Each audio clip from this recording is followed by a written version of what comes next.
How do your books look? Well, you're in luck because our next guest, I think, can help you live that motto, do what you do, and I do what I do.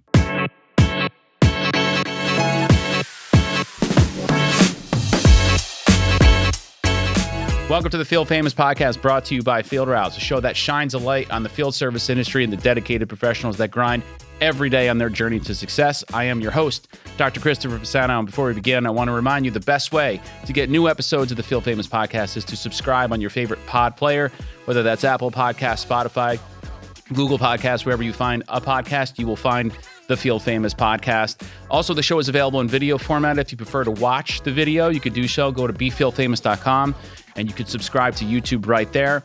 Last but not least, please leave us a 5-star review on Apple Podcasts. This will help the show move up in the rankings and have other people find it so that they can learn how to be field famous. Our guest for today's show is Andrew de la Chapelle, Senior Consultant, PCO Bookkeepers, and M&A Specialist. Andrew, are you ready to be field famous?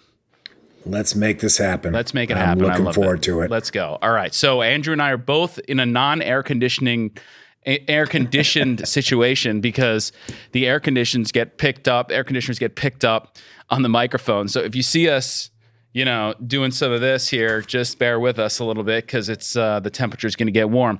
But I appreciate you joining us today and talking to the audience a little bit and telling us about your journey and give you your platform to be field famous. So I always start with this question, and that is, before I start with the how did you get into the Pest and how did you got into it, why don't you just give a quick introduction to yourself, who you are, what you do now, and then we're going to get back. We'll go back into the time machine, I say, to talk about how you got into the game.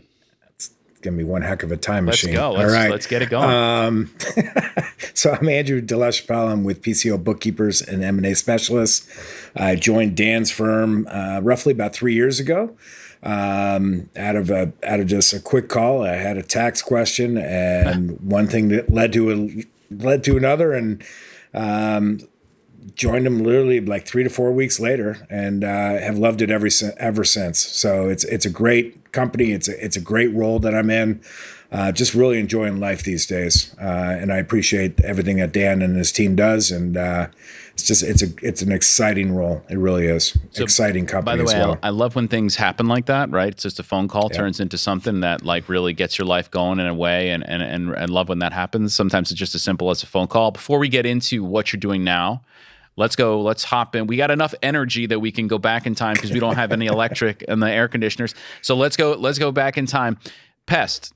How Pest? Why Pest? Tell me a little bit about how you began in the world of Pest. So years ago, I'm going to date myself now. Back in the early 90s, my wife and I owned a company in Chicago. Okay. And back in the day, before internet, before e-commerce, before all that, people printed brochures, they printed letterheads, they printed service contracts that they would pull out and use on a clipboard out in the field. One of the companies I always wanted to have on the add sheet, or the bragging rights of having customers, was a company called Rent-Kill Tropical Plants. I had no idea who they were. I had no background as to the Rent-Kill name. I just loved it. You rent to kill plants. That's really. Come on, that's good. It's like no, God's honest truth. It's right. It's like I gotta have them somewhere affiliated with me in some way. Oh yeah, absolutely. And I wanted that on that bragging sheet, so when you went out and met new customers or prospective customers, you could, give them that customer list. And we had companies like Morton, Brunswick Salt, what was the company, Andrew? What was the company that you? We were in the printing, warehousing, and distribution field, concentrating on Fortune 500 companies. Okay. And at the time, Rent-Kill Tropical Plants was in a town called Deerfield or Riverwoods, which was about 15 miles from my office. And it was a great company. And I did land them. They became a great customer of mine. We handled all the printing, warehouse, and distribution for all their letterheads, for their brochures, for just anything that had ink and paper or ink and plastic, whatever. And we distributed them out to all the Rent-Kill locations. Well, I guess we did a great job because they referred the gentleman at the time who was the last president that I worked with was, well, not the last, but a gentleman by the name of Jeff Mariola, who's still a good friend of mine to this day, but he referred me over to Rent-Kill Pest Control. Okay. At the time, it was Doug Longfellow running that operation or that part of Rent-Kill. And so we picked up Rent-Kill Pest Control, and there was another division called Rent-Kill Hygiene, or Initial Hygiene, actually. So all in all, Little did you know you'd be Rent-to-Kill all over the place once you. Oh my God, it was awesome. I mean, it was like great, and I loved the name. I was so infatuated with the name. I just could not get enough of Rent-Kill. Did you know how big it was, though? I mean, you knew it was a great name, and obviously, but did you know the depths of the company when you saw it? I did not. Okay. No, I just thought it was like, yeah, they were a U.S. based company, but I didn't know the background until. The whole Initial Rent-Kill name change. So Rent-Kill Tropical Plants changed their name to Initial, and now it is called Ambius. And I was there all along those journeys of changing all the brochures and all that. So it was a great run with the company. And then I sold my company in 2000, end of 2006, beginning of 2007. And I almost went to work for Rent-Kill Pest Control. And I was like, nah, you know what? I don't know if it's in my wheelhouse or if I want to do this. And I was going to work out of the Elmhurst location, and I'm still friends with a lot of people at Rent-Kill. But anyway, I turned the job down and went a different path, which was telematics or GPS tracking. Okay. And started with one of the world's largest, which was a spinoff of Brunswick Corporation, which led me down to a smaller company, U.S. based in Oklahoma. And that led me to integrating with PestPac, which at the time was Marathon Data Systems, which is one of the largest softwares in the pest control industry. And about a year into the relationship of integrating and upselling GPS tracking to PestPac customers and Service CEO and the other softwares we had, that led to being hired by WorkWave or Marathon Data to spearhead the GPS and the route opt that they had partnered with and eventually acquired, and also the rollout of the mobile app and selling that to our customers. So that landed me at PestPac for 6+ years. So that's crazy. It's so interesting that you start like, what you're doing. You see this Rent-to-Kill thing, you go down that road, you get them on, then you consider you don't, and then you go to this other place, and then it ends up coming back to the pest control company and WorkWave. That's such a weird, like, sort of circuitous way. I'm curious, when you were doing the GPS, when was this? Back in the 2008, 2009 time? When was this? Yeah, it was 2000. I call it the 2008, 9, and that was back when GPS was like $1,500 for the hardware. Yeah, that's what I want to ask you about. Tell me about it then. Like, what was the technology like back then? Like, what was happening in that world? Because now GPS is like, my son is 10 years old. I used to deliver pizzas, right, back in the day, and he doesn't understand the fact that when I deliver pizzas, I had to look at a map on a wall. Right. Plot my course and then go out and hope I find the house. And if I didn't find the house, I didn't have a cell phone to call. I'd have to come back to the pizza shop and call them and say, I couldn't find your house. He doesn't understand the concept of no GPS. So what was it like back then? And what was trying to be built, if you will? Tell me a little bit about that. So originally the company was Navman, and they were the largest supplier of boat marine hardware for Brunswick, which is the largest boat manufacturer in the world. But they also had a transportation division, which was the GPS tracking side for, call it long haul or trucking, if you will. And that was spun off from Brunswick, just the GPS side for the trucks. And I joined them my first paycheck was Brunswick, or second paycheck, and then the third and subsequent paychecks was Navman Holdings, which was now a spinoff. Okay. But back then it was a black box that took 45 minutes to install in trucks, and then we had a head that would come off, and it was like a GPS unit before even Garmin. Yep. And you could literally send directions to the vehicle, or you could actually put it in and get turn by turn.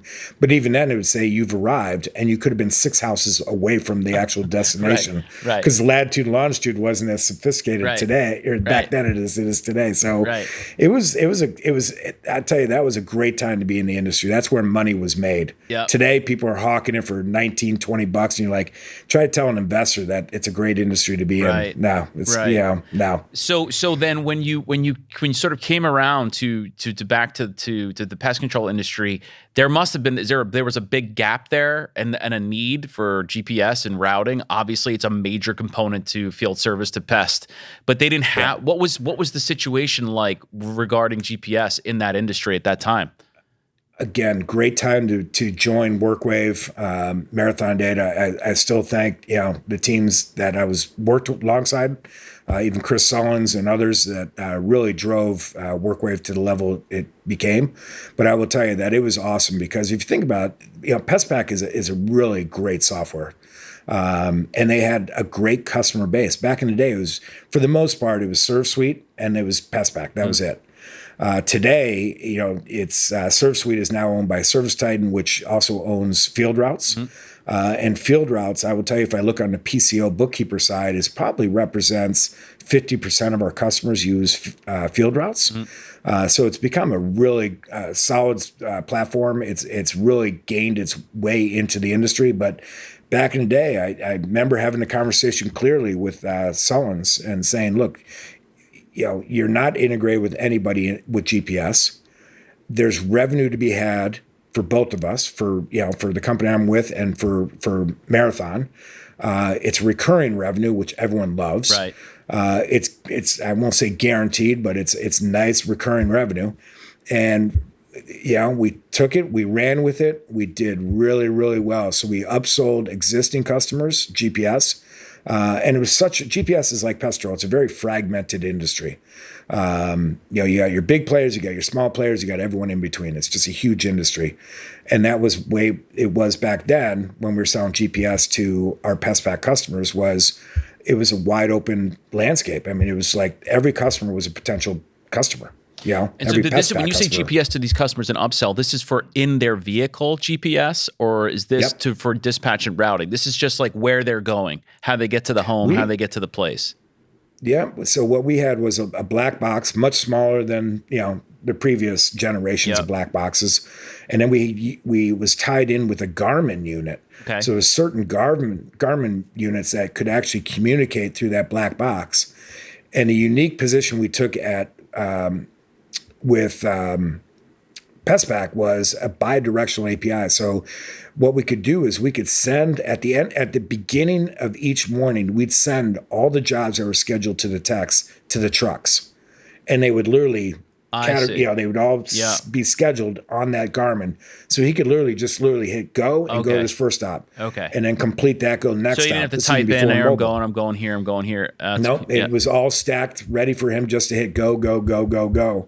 And it took him turn by turn to every stop. And then when he completed a stop, it came back. There's the bi-directional part of the API, but it came back into PestPack and showed that the guy completed the job. It's freaking awesome. That's cool. Now, does it give any information about that guy in the truck, how they have these now, there's like tracking how fast, does it give you any of that data, or was it just purely like he got to go there and he came back? Like, was it any of that, or no? It was just purely directional. Yeah. No, we knew exactly when he arrived because of the latitude and longitude of the GPS matching up with the latitude and longitude of the customer. We knew how long he sat in the truck. Before turning it off. He might sat there for 20 minutes, or it might, and then he'd go service the job. So we knew how long he serviced the job. And then from there, we knew when he started the truck and how long he sat there before he left for the next location. And then we had driver behavior. So they had an accelerometer that could actually score the driver on his driving behavior. So braking, acceleration, hard cornering, speeding, all that information was pulled back into PestPack for reporting. Now, the owners obviously would like that. Do techs like give pushback on that? Like big brothers, they're watching me, they want to know. I mean, obviously, you're doing a job, so you expected to do the job correctly and safely, obviously. But did you hear any of that? Was there rumblings like, why are you tracking everything I'm doing? Yeah, there was guys there. You'd find some owners like, my guys don't want me to track them. Well, my comeback was like, who owns the company? Right, It's your exactly. vehicles. It's your assets. Right. In essence, it's your ass too. Right. If they're Your in an ass. accident, Right. Yeah, exactly. Yeah. Right. So sorry for the language. No, it's but, fine. And you're right. Like you can yeah. also see like, hey, we could have got an extra couple houses in here, right? On the time that you spent just sitting on the side and and putting a couple more stops on a route could be the difference in the day of turning a profit or not, right? So I think that's really, really important. That's a good way to look at. By the way, where is Garmin nowadays? I'm sure you still track these things, right? Like, are they still going? Like, are they viable in this crazy GPS world? I don't think they're as big as they are. They had a great run. Yeah, they did. I personally wouldn't invest in Garmin. No, me neither. No. Considering that my iPhone probably has more power than and more updated maps. The maps are constantly being updated on your phone. That's right. Versus an old Garmin you unit that you had to plug in or new SD card or whatever. So I don't know how they're doing, actually, to be honest with you. But they're still in business, that I know, because I think I went. I went to the site. I was going to Europe, and I was like, how am I gonna? And in the end, it was cheaper for me to just use my phone, like we're saying. So I did. But I went there, and they still had products available. I guess there's use cases for it. Maybe I'm not familiar with why they would. So then tell me a little bit about. So then after you wrap with WorkWave, where was your next venture? Where did you head after that? There was a company that we had partnered with. The company I was originally with that we partnered with and integrated with Pest. It was decent, but there was another partner another GPS company that had stronger. They had a stronger platform, if you will, more open for integration, APIs and things like that. So we switched to them. So when Marathon, or now WorkWave at this point, was last acquired by IFS, I kind of said, hey, I've had a great run with WorkWave. I loved every second I was there. I still miss everyone. I think it was a great company. And then I went on to that partner that had actually integrated with Pestpac and worked with him to help sell his company for over the next 2 years. Okay. So we got his company up and sold. And then that's kind of what led me to my conversation with Dan on a small tax question. Okay. And so tell me now about PCO Bookkeepers and where you are now. So tell me a little bit basis about the business, and then tell me a little bit about what you do there at the business so people can understand it. Yeah. So PCO Bookkeepers, I've known Dan for a number of years. I knew of him as more of an acquaintance than I did as a friend or, really understanding what the business model was. But we're an accounting firm. We handle the books and the accounting on a monthly basis for well over 400 pest control and lawn companies. But it goes deeper than that because we have that market and industry background and knowledge. We're able to bring best practices and be more of advisors to our customers as, what are other people doing? How should you go about certain things? Why you need to do this versus that? So not only are we doing the accounting, we're QuickBook Pro advisors, so we know QuickBooks inside and out. But more importantly, we all have knowledge of the routing software, the scheduling software that everyone's using. So we know Pestback, obviously I do, inside and out. We know FieldRoutes extremely well. We know all the other softwares that are used within the pest control industry. So we're able to garner even more information and metrics and data from that side of the software, and commingle that with the QuickBooks and payroll to give them the insight they need to help grow their companies and give them guidance and advisory services. And I use this line and I hate to steal it from Fisher Investments, but PCO Bookkeepers does better when our clients do better. Yep. And we want to see that company grow from 2 million to 6. We want to see that $7 million company go to 110 million. So if you look at the latest Fox deal with Rollins, they came to us when they were probably 8-9 million 5 or 6 years ago. And I'd like to say that we help contribute to that growth that they saw over the last 6 or 7 years. Wow. I mean, we have a lot of examples like that. It's a true statement though, like, because FieldRoutes is the same way. Like we grow when you grow. Like if you grow, we're growing, right? So I know it sounds like cheesy, and it doesn't. It sounds like something like, oh, you're saying It's literally the truth. Like the reason why we do this show is to provide a resource so that people out there can listen, can learn, and can bring it back, help people, help their business grow. Because if they're growing, then we all grow. So like it is a true thing, and it's a good business model, and it's a good smart way to do it. Let me ask you a little bit about the business model. I'm curious. So I engage with you for accounting, if you will, in that regard. Is it package based? In other words, how do I get that advice, or is it come along with it? Do you have to buy certain pieces of that, or is it just part of the deal that when I engage with PCO bookkeepers that I'm going to get the bookkeeping, but I'm also going to get a little bit of an advisory consultancy? How does that work? Yeah, that's a great question. So a lot of times, if you look at your traditional accountant, they charge like by the hour, if you will. And then they'll do your tax returns at the end of the year, personal and corporate, whatever. And they're charging by the hour or a set fee for the tax returns. But anyway, we're engaged month in and month out. We're consistently working with our customers month in and month out. So we do have a fee structure, if you will, but it's based off of a number of factors. So we look at things like the revenues. We look at things like, how many checking accounts, bank accounts, credit card accounts do they have? Because we're reconciling everything every month for them. We look at their payroll. We look at a number of factors, how much setup is really necessary and what we're going to do. So we put everyone on a new chart of accounts to match that of the industry. So when you hear about, myself or Dan or any of our team members talking about, gross margin, it's because everyone's on the same chart of accounts. And we kind of mimic that of the big boys like Rentokil and Anticimex and things, publicly traded companies, if you will. So when they do the acquisitions, they know that they're looking at a chart of accounts that is similar to theirs. So it's easy for them to decipher and do their due diligence on acquisition. So, but to answer your question it is a flat fee. But within that flat monthly investment is unlimited advisory services. Anytime.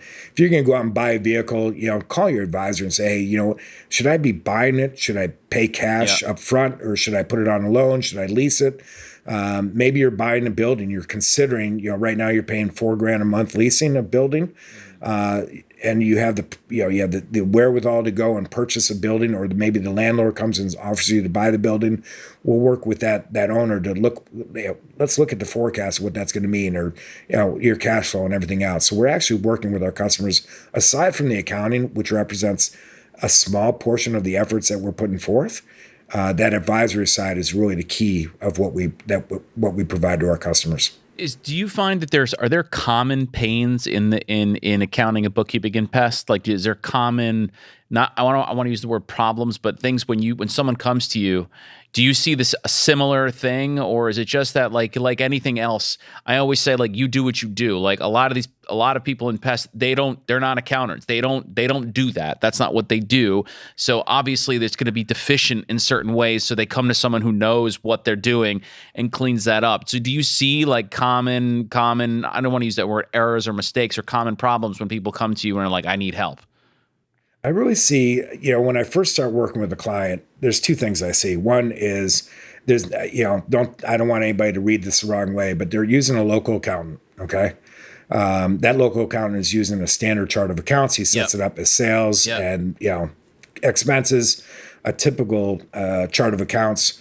But that's as far as the relationship goes. So I see these guys, they only see their accountant 2, 3, maybe 4 times a year. Most are 2 or 3. They're probably hitting them by the hour, right? Probably hitting them. Yep. But they don't bring any industry experience. So if you ask your local accountant, how many pest control companies are you servicing? They'll probably say only you. Right. Well, that's great. Right.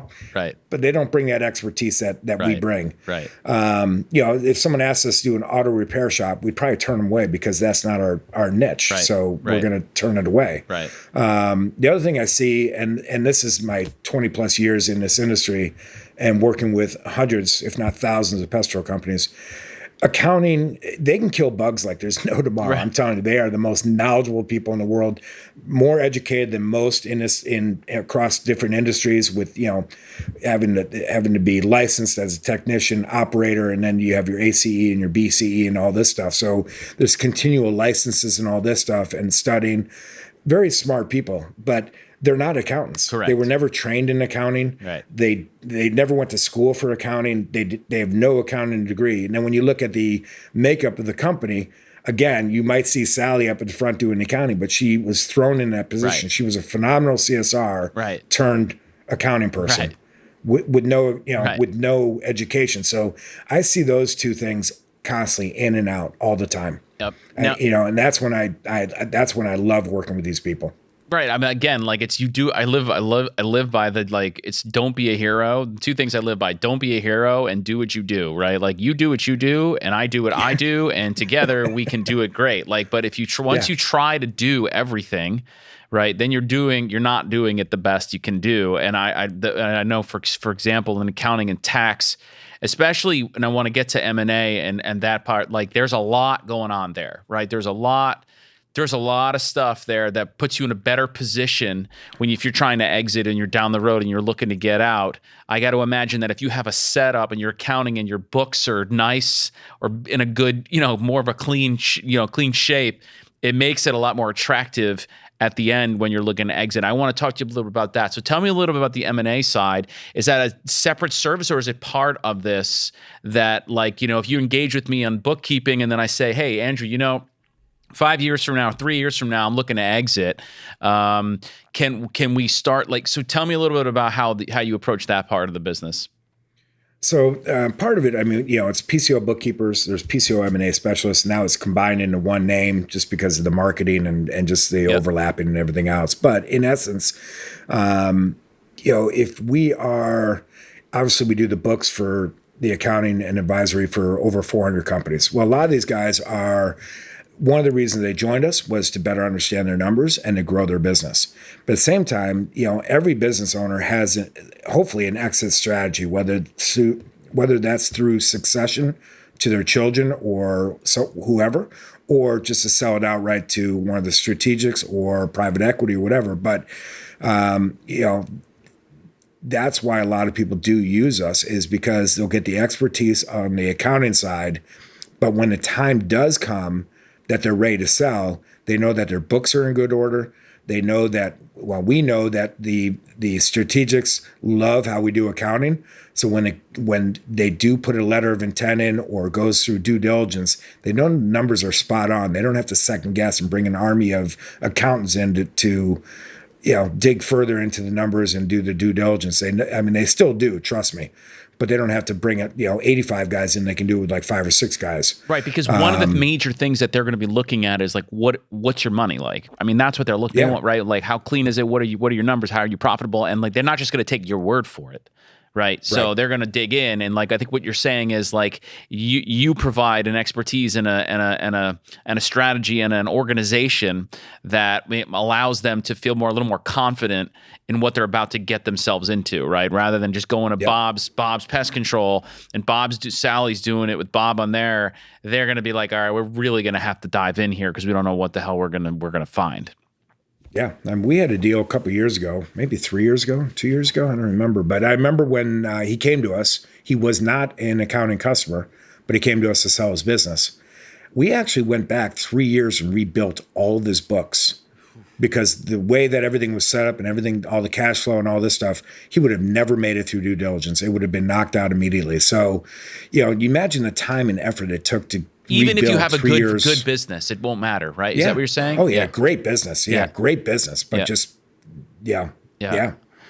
So is there a point, like, so I think I know the answer would be right away, but like is there a point where, like, let's say you've been an established business for 5 years now, you've been getting by with your bookkeeping, and you're saying to myself, listen, I'm thinking about selling. You want to get that going immediately, right? Because it takes time to get those books right, I would imagine, to get them in order. Yep. Yeah. There's a setup process. There's, we may have to go back. Like if we bring on a customer right now, we're going to go back to January 1st of 2023 to clean everything up. And make sure that the entire year is on par. But it may be if you come on board right now and you want to sell, we might have to go back to 2022 or even 2021 to make sure that all the numbers flow properly. Everything's accounted for. So it's you don't want to wait until like all of a sudden you've been diagnosed with 6 months to live. No, that's the worst time to come to us. That's the worst time. I need help now. I need it now. Yeah. And do you engage with a certain size business, or does that matter? Like, and if I'm listening to this and I'm like, wow, this sounds great, but I might be too small, or how does that work out? It's case by case type thing. Yeah, I mean, some of the small guys, I'll say sub, I don't know, someone's going to kick me in the mouth on this one, probably Dan, but I would say sub 800,000. It's, what's driving the increase in people selling is what's called, the multiple, basically, if you will. What can I get from my pest control company? And I go through this every week, every day with potential clients, whatever. But it's like some guy might think his $1 million company is worth 3x, and that couldn't be further from the truth. That could be even at $1 million, you could still be a tuck-in, or you might be a bolt-on, but you're not going to be a platform. Platform companies get the 3x or higher or whatever. But a lot of people, they hear these podcasts, they listen, they read in PMP or PCT magazine of all these multiples. Yeah. And they're like, at the end of, exactly. At the end of the day, it's not even a multiple. That's just a rough number that people use loosely, but it's still, at the end of the day, it still comes down to your EBITDA. Okay. I mean, it literally comes down to how much money you are earning. What are you taking out of the company? If your EBITDA is 15%, 12%, even 18%, man, it's not good. You want to be up in the upwards above 20, if not 25, when everything's said and done with your EBITDA. And there's a strategy to help you get there, I would imagine, right? That's where I would say, absolutely. like, Andrew, like, how the hell can I get to the 20, 25%? And that's where not only, like you're saying, that's where the experience, I got to imagine too, understanding the industry matters, right? Because EBITDA getting there for one kind of industry is different than another, I imagine. Well, and also if you look at it, another point to bring up is, like, we've done a couple deals where we didn't, where we looked at their revenues and we looked at their what they were charging customers, and they were 20, 30% below what the market is charging. They're doing well. They were successful. They were profitable, but they could have been more profitable over the last couple of years had their pricing been more in line. So the fear on that side is, you get someone like, one of the strategics that says, man, if we buy you and you're only charging $360 a year for a quarterly service, but we're charging $540 or $560, we can't increase our prices 30, 40%. Right. We're going to lose those customers. Right. So that actually hurts you as well. So that's one, again, that's part of that advisory services. We're like, we look at, what you're charging customers, what the industry is charging as an average, or, and really put together a game plan on being more profitable, increasing that EBITDA, making sure that there's both growth and profitability, because there's a lot of older gentlemen, I shouldn't say gentlemen, there's a lot of older pest control companies in this industry that have phenomenal profitability, but zero growth over the last couple of years, last 2 or 3, 4 years. And you have vice versa. You have some of these companies that are just killing it out there and their growth is astronomical. I mean, it's phenomenal. Like, it's great. They have zero profitability. I mean, very little. So and you don't want that either. That's interesting. So what you're saying, what I've seen a lot is, you get rapid growth, right? Maybe if you're in a fixed geographical radius, especially, you start to you get to like plateau a little bit. Then you get efficient, you shore up your margins, you're generating profit, but you can't just sit there flatlining your growth, even if you're making good money, as being attractive as a sale. If you were going to keep your business and you wanted to keep that money and that was your model, great. Yep. But if you're looking to sell, you have to still exhibit a level of growth, even at a good margin that you're running. It can't just be a flat growth business at the top, even if you're making good money at the bottom. Yeah, no, because they want anybody that's going to acquire, he wants to know that there's still growth to be had in that area. Right. Yep. Exactly. Right. Because they're not going to take something that's just going to be flat. Right. Because I have to imagine there's a level of loss on a sale where you lose customers. Is that right? Or no? Is that a false assumption? Like if someone comes in and buys something, do customers leave because of a transaction like that? Do they build in a certain percent of loss there on that? They always assume attrition. That's just. They're looking, and it'll vary from, customer to customer, but they're always looking at that attrition of what's going to happen once we take this over. So there's always clauses, if you will, built into the sale. Like a holdback or whatever. Right. We have to see X number of revenues based off of the previous year, whatever it is. But yeah, there's always that fear of attrition, if you will. Yep. And so just looking at the time, before we get into our little quick rapid fire, before we end, if I'm listening to this, I promise I won't get you in trouble with it. If someone's listening to this and they're like, wow, this sounds really interesting. I'm struggling. My books need some work. Where can they go and find more information about PCO Bookkeepers? How can they get more information or find you and speak to you about what they can do possibly? Yeah, they can go to our website. We provide a lot of free information to the industry. I mean, we love to provide information. We love to share information. They can go to our website, PCOBookkeepers.com, and they can look under resources. They can look under the podcasts. There's a lot of good podcasts out there that Dan's done. There's a lot of great resources on our website. I've recently done a video. I'm doing one this week to put up there as well. Or they can just email me at andrew@PCOBookkeepers.com. I will say, like, this video I'm doing next couple days, it's tax planner versus tax preparer. But yeah, I know it sounds funny, but I'm telling you, every January, I despise January and February because I get the calls from people that say, my accountant just slapped me with a $70,000 tax bill. Help me. And I'm like, there's nothing I can do. It's you should have approached us probably back in June or the beginning of the year, not after the year is done, to help you with that tax problem. That's crazy. What are they going to do? Take a loan or maybe put it on an IOU to the IRS? Really. IOU. I get every year. I get that call, those calls every January and February. It's awesome. It's funny. I have a good friend of mine is an accountant, and I will give him the obligatory call about a tax question, and he'll be like, we all just don't do taxes. You know that, right? Like, accountants do other things, like, why everybody always wants to know tax questions from me. We do other things besides taxes. I'm like, oh, sorry, man. I just figured I'd ask. All right. Well, so that's great. So please check out that information, everybody, if you're listening, because obviously do what you do, right? Do what you do. All right, Andrew, you ready for this? It's going to be a quick rapid fire. It'll be painless. I promise. It's fun. You're right. You're going to do it anyway. So either way, I know, but I'm just going to say, because I prefer not to think before speaking. Well, I like being just as surprised as everyone else by what comes out of my mouth. So I'm just warning. All right, here we go. It's very benign. Right, I can't make it so aggressive where it causes people harm. So it's very benign. I promise you, it's fun. All right, here we go. All right. Rapid fire. Andrew Chapelle. Here we go. Text or talk? Talk. Dark chocolate or milk chocolate? Oh man, milk. Cats or dogs? You could say none. I know. You know what? I prefer dogs over people, but I do love cats. So. Cats. Summer or winter? Summer. Morning or evening? Evening. Beach or pool? Beach. Salty or sweet? Salty. Same. Favorite day of the week? Monday. The fact that you had to think that hard tells me that they're all the same to you. Nickname you? They are. any nickname you used to be called? Oh my God, De La. That's great. Would you rather Nobody knew my.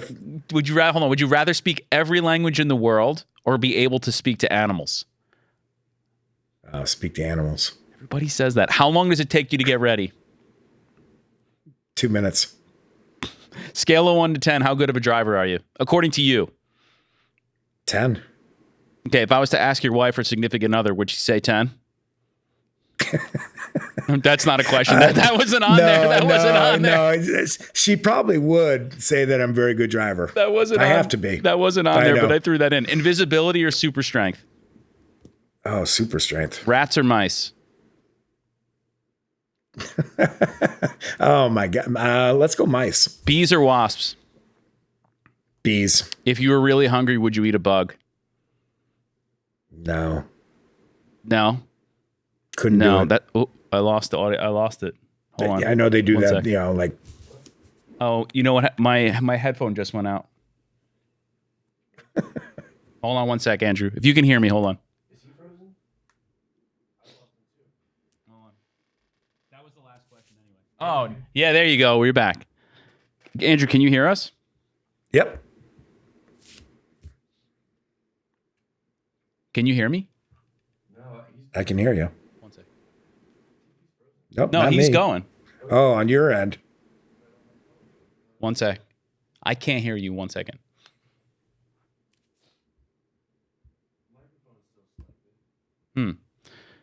I can hear me.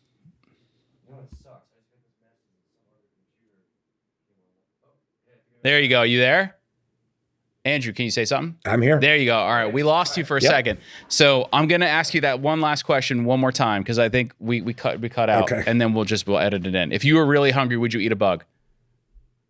I couldn't do it. You couldn't do it. I couldn't do it either. I'd eat other things, I think, before I'd eat a bug.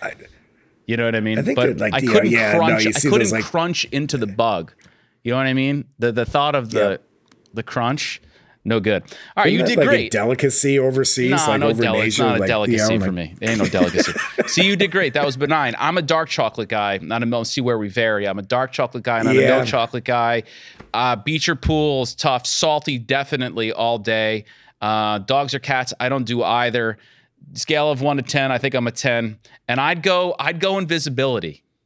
Because I'm nosy as hell, and I want to know what everybody's. Got going on. Oh See, my God. I just want to help everybody. Yeah, so that's there you where go. the We make a good combo. You do what you do. I do what I do. That's the theme of this episode. Andrew, I appreciate you joining the Field Famous podcast. Everybody, please go check Andrew out and the company PCO Bookkeepers. And befieldfamous.com is where you can find more information about this show, about this episode. Tell your friends, subscribe on Apple Podcasts. Remember, your success is fame worthy, so come tell your story. Thank you, my friend. I appreciate it. Thank you so much.